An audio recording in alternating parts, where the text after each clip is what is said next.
ವಿನಾಯಕ ಗೆಳೆಯರ ಬಳಗಕ್ಕೆ ಯಾಣಾಗೆ.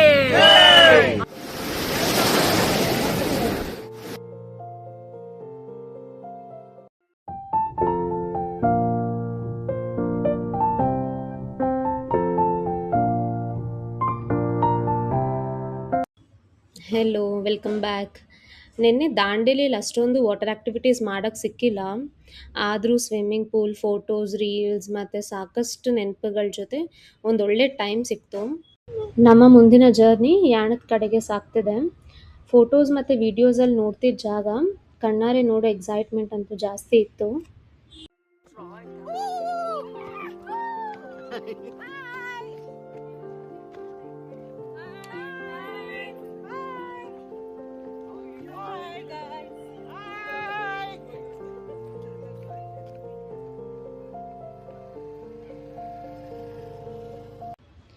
ಹೀಗೆ ಯಾಣದ ಕಡೆಗೆ ಹೋಗ್ತಾ ಫಸ್ಟ್ ಟೈಮ್ ಯಾಣದ ಗುಹೆಗಳನ್ನ ನೋಡಿದ ಕ್ಷಣ ವಾವ್ ಅನ್ನೋ ಒಂದು ಪದ ಬಿಟ್ಟರೆ ಬೇರೆ ಏನೂ ಅನ್ನಿಸ್ಲಿಲ್ಲ. ಯಾವಾಗಲೂ ಫೋಟೋಸ್ನಲ್ಲಿ ಮಾತ್ರ ನೋಡ್ತಿದ್ದ ಜಾಗ ಕಣ್ಮುಂದೆ ನಿಂತಾಗ ಅದ್ರ ಎಕ್ಸ್ಪೀರಿಯನ್ಸೇ ಬೇರೆ ಇತ್ತು. ಯಾಣಕ್ಕೆ ಹೋಗೋಕ್ಕೂ ಮುಂಚೆ ಆ ಕೇವ್ಸ್ ಎಲ್ಲ ಹೇಗೆ ಉದ್ಭವ ಆಯಿತು ಅನ್ನೋ ಕತೆ ಕೇಳ್ತಿದ್ದೆ. ನಿಜ ಹೇಳಬೇಕು ಅಂದರೆ ಆ ಕತೆ ತುಂಬ ಇಂಟ್ರೆಸ್ಟಿಂಗ್ ಅನ್ನಿಸ್ತು. ಅದೇ ಕತೆನ ನೆನಪು ಮಾಡ್ಕೊಳ್ತಾ ಆ ಕೇವ್ಸ್ನ ನೋಡ್ತಿದ್ದಾಗ ಇಷ್ಟು ದೊಡ್ಡ ಬಂಡೆಗಳ, ಇಷ್ಟು ಅದ್ಭುತವಾದ ರಚನೆಗಳು, ಇದು ನಿಜವಾಗ್ಲೂ ಸಾಧ್ಯನಾ ಅನ್ನೋಷ್ಟು ಸರ್ಪ್ರೈಸ್ ಆಗಿತ್ತು. ಅಷ್ಟು ದೊಡ್ಡ ಬಂಡೆಗಳ ಮುಂದೆ ನಿಂತಾಗ ನಾವೆಷ್ಟು ಸಣ್ಣವರು ಅನ್ನೋದು ಅರ್ಥ ಆಗ್ತಿತ್ತು. ಯಾವ ಆ್ಯಂಗಲಿಂದ ನೋಡಿದ್ರೂ ಹೊಸದಾಗಿ ಕಾಣಿಸ್ತಿತ್ತು. ಅಷ್ಟು ಬಿಸಿಲಲ್ಲಿ ನಡ್ಕೊಂಡು ಬಂದಿದ್ದು ನಮಗೆ ದೇವಸ್ಥಾನದ ಹತ್ರ ಹಂಚ್ತಿದ್ದ ಪಾನಕ ವರ ಸಿಕ್ಕಂಗೆ ಅನ್ನಿಸ್ತಿತ್ತು. ಹೀಗೆ ಪಾನಕ ಕುಡಿದು ಯಾಣದ ಗುಹೆಗಳೊಳಗಡೆ ಎಂಟ್ರಿ ಕೊಟ್ಟೆ. ಈ ಜಾಗದ ಬಗ್ಗೆ ಕೇಳಿದ ಕತೆ ಏನಂದರೆ, ಪುರಾಣಗಳ ಪ್ರಕಾರ ಭಸ್ಮಾಸುರ ಅನ್ನೋ ಒಬ್ಬ ರಾಕ್ಷಸ ಇದ್ದರು. ಅವರು ಭಗವಂತ ಶಿವನ ಅಪಾರ ಭಕ್ತರು. ಹೀಗೆ ತುಂಬ ವರ್ಷ ಕಠಿಣ ತಪಸ್ಸು ಮಾಡ್ತಾರೆ. ಅವ್ರ ಭಕ್ತಿ ಮತ್ತು ತಪಸ್ಸಿಗೆ ಮೆಚ್ಚಿ ಶಿವ ಅವ್ರಿಗೊಂದು ವರ ಕೊಡ್ತಾರೆ. ಆ ವರ ಏನಂದರೆ, ಯಾರ ತಲೆ ಮೇಲೆ ಕೈ ಇಟ್ಟರು ಅವರು ಅಲ್ಲೇ ಭಸ್ಮ ಆಗೋ ಶಕ್ತಿ. ಆದರೆ ಇಷ್ಟು ದೊಡ್ಡ ಶಕ್ತಿ ಸಿಕ್ಕ ಮೇಲೆ ಭಸ್ಮಾಸುರನಿಗೆ ಒಂದು ಕುತೂಹಲ ಅನ್ನೋದು ಶುರು ಆಗುತ್ತೆ. ಈ ವರ ನಿಜವಾಗ್ಲೂ ಕೆಲಸ ಮಾಡುತ್ತಾ ಅನ್ನೋ ಯೋಚನೆ ಬರುತ್ತೆ. ಈ ಸಿಕ್ಕ ಶಕ್ತಿನ ನಾನು ಪರೀಕ್ಷೆ ಮಾಡಬೇಕಲ್ವಾ ಅನ್ನೋ ಆಸೆ ಅವರಲ್ಲಿ ಹೆಚ್ಚಾಗ್ತಾ ಹೋಗುತ್ತೆ.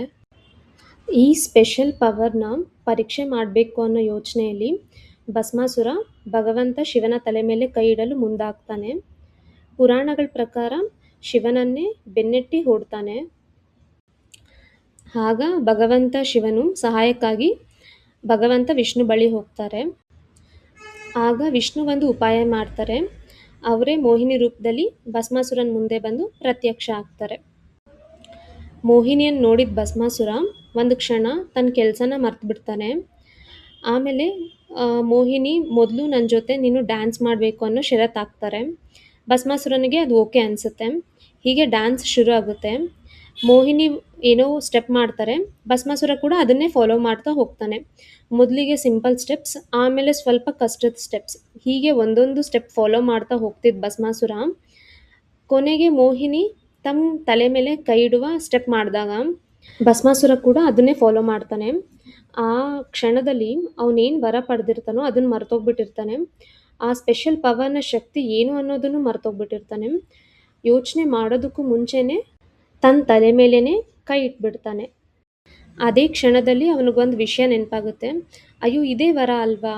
ಆದರೆ ಆಗಾಗಲೇ ತುಂಬ ತಡ ಆಗಿಬಿಟ್ಟಿರುತ್ತೆ. ಅವನು ಪಡೆದಿದ್ದ ವರದ ಪರಿಣಾಮ ಅವನೇ ಭಸ್ಮ ಆಗಿಬಿಡ್ತಾನೆ. ಮತ್ತು ಅಲ್ಲಿಂದಲೇ ಯಾಣದ ಕತೆ ಶುರು ಆಗುತ್ತೆ. ಸ್ಥಳೀಯರ ನಂಬಿಕೆ ಪ್ರಕಾರ ಭಸ್ಮಾಸುರ ಭಸ್ಮ ಆಗಿದ್ದ ಜಾಗದಲ್ಲಿ ಈ ಭವ್ಯವಾದ ಬಂಡೆಗಳು ಉದ್ಭವ ಆಗಿತ್ತು ಅಂತ ಹೇಳ್ತಾರೆ. ಈ ಬಂಡೆಗಳನ್ನ ನೋಡ್ತಾ ಆ ಕತೆ ನೆನಪು ಮಾಡಿಕೊಂಡ್ರೆ ಈ ಜಾಗ ಇನ್ನೂ ಮಿಸ್ಟೀರಿಯಸ್ ಆಗಿ ಕಾಣಿಸುತ್ತೆ.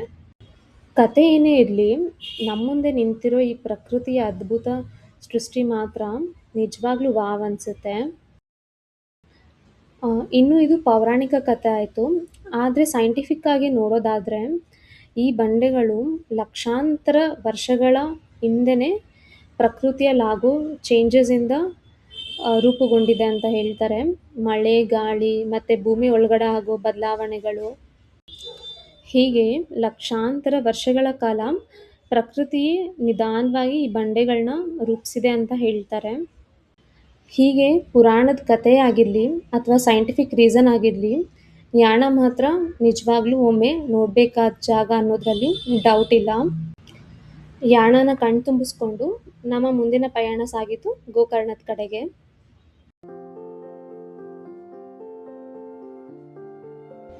ಗೋಕರ್ಣದ ಬೀದಿಗಳಲ್ಲಿ ನಡೆಯೋದೇ ಒಂದು ಬೇರೆ ಅನುಭವ.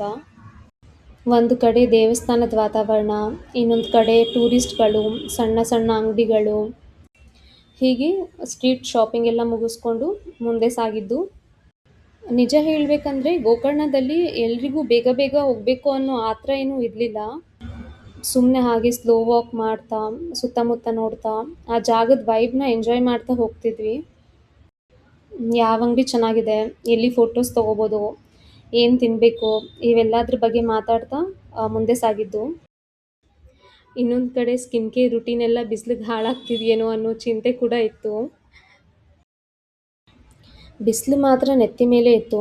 ಸೂರ್ಯದೇವ ನಮ್ಮ ಮೇಲೆ ಒಂಚೂರು ಕರುಣೆ ತೋರ್ಸಪ್ಪ ಅಂತ ಹೇಳಿ ಮುಂದೆ ಸಾಗಿದ್ದು.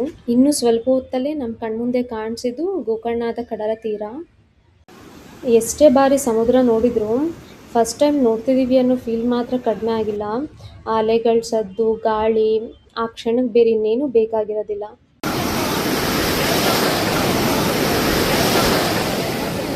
ಇನ್ನು ಗೋಕರ್ಣದ ಇತಿಹಾಸ ಎಲ್ಲರಿಗೂ ಗೊತ್ತೇ ಇರುತ್ತೆ. ಆತ್ಮಲಿಂಗದ ಕತೆ. ಲಂಕೆಯ ರಾಜ ರಾವಣ ಶಿವನನ್ನು ಒಲಿಸ್ಕೊಳ್ಳೋಕೆ ತುಂಬ ಕಠಿಣ ತಪಸ್ ಮಾಡ್ತಾರೆ. ಅವರ ತಪಸ್ಸಿಗೆ ಮೆಚ್ಚಿ ಭಗವಂತ ಶಿವ ಪ್ರತ್ಯಕ್ಷ ಆಗಿ ಆತ್ಮಲಿಂಗನ ಕೊಡ್ತಾರೆ. ಆದರೆ ಒಂದು ಷರತ್ತನ್ನ ಇಡ್ತಾರೆ. ಆ ಲಿಂಗವನ್ನು ಎಲ್ಲೂ ನೆಲದ ಮೇಲೆ ಇಡಬಾರ್ದು. ಒಂದು ವೇಳೆ ಅದನ್ನ ನೆಲದ ಮೇಲೆ ಇಟ್ಟರೆ ಅದು ಅಲ್ಲೇ ಸ್ಥಾಪನೆ ಆಗುತ್ತೆ ಅಂತ ಹೇಳ್ತಾರೆ. ರಾವಣ ಅದನ್ನು ತಗೊಂಡು ಲಂಕೆಗೆ ಹೋಗ್ತಿರೋ ದಾರಿಯಲ್ಲಿ ಸಂಧ್ಯಾ ವಂದನೆ ಮಾಡೋಕ್ಕೆ ಅವ್ರಿಗೆ ಟೈಮ್ ಆಗುತ್ತೆ. ಆ ಟೈಮಲ್ಲಿ ರಾವಣನಿಗೆ ಹೆಲ್ಪ್ ಮಾಡೋಕ್ಕೆ ಬರೋದು ಪುಟ್ಟ ಬಾಲಕನ ರೂಪದಲ್ಲಿ ಗಣಪತಿ. ರಾವಣ ಆತ್ಮಲಿಂಗನ ಗಣಪತಿ ಕೈ ಕೊಟ್ಟು ಪೂಜೆ ಮುಗಿಸಿ ಬರೋಷ್ಟರಲ್ಲಿ ಗಣಪತಿ ಆ ಲಿಂಗನ ನೆಲದ ಮೇಲೆ ಇಟ್ಬಿಟ್ಟಿರ್ತಾರೆ. ಮತ್ತು ರಾವಣ ಎಷ್ಟೇ ಪ್ರಯತ್ನ ಮಾಡಿದ್ರೂ ಆ ಲಿಂಗನ ಮೇಲೆತ್ತಕ್ಕೆ ಸಾಧ್ಯನೇ ಆಗಲಿಲ್ಲ. ಆ ಎಳೆಯೋ ಫೋರ್ಸ್ಗೆ ಆತ್ಮಲಿಂಗ ಹಸುವಿನ ಕಿವಿಯ ಆಕಾರಕ್ಕೆ ಬದಲಾಗುತ್ತೆ. ಹಾಗಾಗಿ ಆ ಕ್ಷೇತ್ರಕ್ಕೆ ಗೋಕರ್ಣ ಅನ್ನೋ ಹೆಸರು ಬರುತ್ತೆ. ಸಂಸ್ಕೃತದಲ್ಲಿ ಗೋ ಅಂದರೆ ಹಸು ಅಂತ ಹೇಳಿ, ಕರ್ಣ ಅಂದರೆ ಕಿವಿ ಅಂತ. ಹಾಗಾಗಿ ಆ ಕ್ಷೇತ್ರಕ್ಕೆ ಗೋಕರ್ಣ ಅನ್ನೋ ಹೆಸರು ಬರುತ್ತೆ. ಇನ್ನು ಗೋಕರ್ಣದಿಂದ ಹೊರಡುವಾಗ ಫುಲ್ ಜೋರಾಗಿ ಮಳೆ ಬಂತು. ಇಡೀ ಗೋಕರ್ಣನೇ ತಂಪಾಗಿತ್ತು. ಇನ್ನು ಈಗ ನಮ್ಮ ಪಯಣ ಸಾಗ್ತಿರೋದು ಹೊನ್ನಾವರದ ಕಡೆಗೆ. ಅಲ್ಲಿನ ಎಕ್ಸ್ಪೀರಿಯನ್ಸ್ ಮತ್ತು ಆ್ಯಕ್ಟಿವಿಟೀಸ್ ಎಲ್ಲ ನಾಳೆ ಶೇರ್ ಮಾಡ್ತೀನಿ. ಅಲ್ಲಿವರೆಗೂ ಟೇಕ್ ಕೇರ್, ಬಾಯ್.